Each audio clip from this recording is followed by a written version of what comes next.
bana ngich kwen dop rieni titi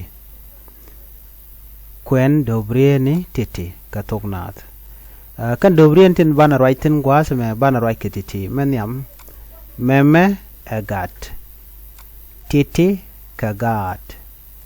meme aran titi kanas toto kanas titi kanas titi kanas ano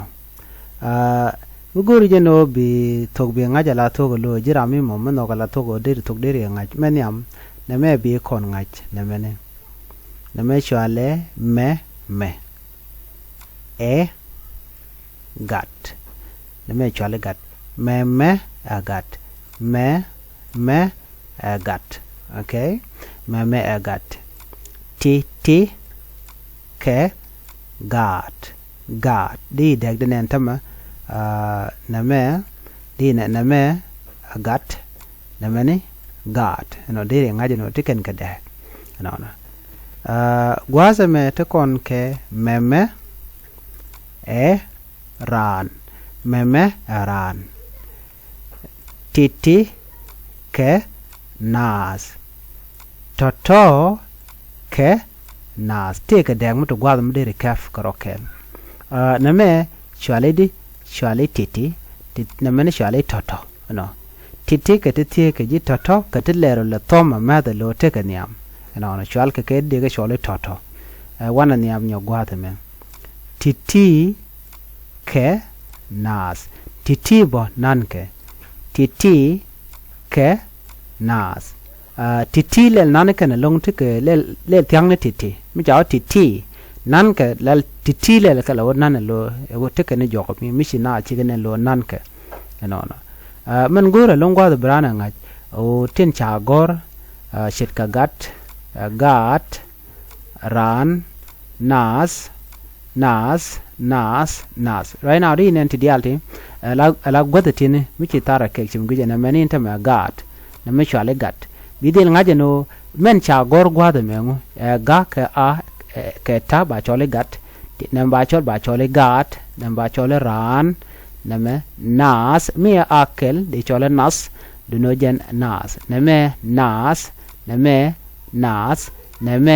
nas eno ke shoot na ne ken la maro na ga kwide ka kariet en content goring hedien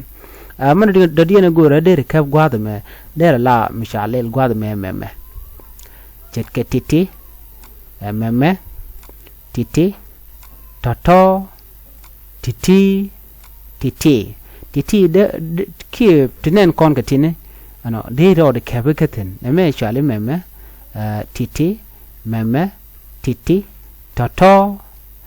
di lel bo toto metiaka toto mo nan ke long bilel toto no na me titi tenanan titi ke tenanan bane no ka tungnat di ro de kafika gwa ko bi tungnat bi kulanga ban je kwen ka kel ko bro kafika meme agat titi ka gat meme aran titi kanas toto kanas titi kanas no bishu ngaje no mo dara gwa kaje mebe kon kuje me titine ka ken tin chalke bane tognat bashu kwene ka shirka dob dan dong de randa ro de kebe keja a e I o hu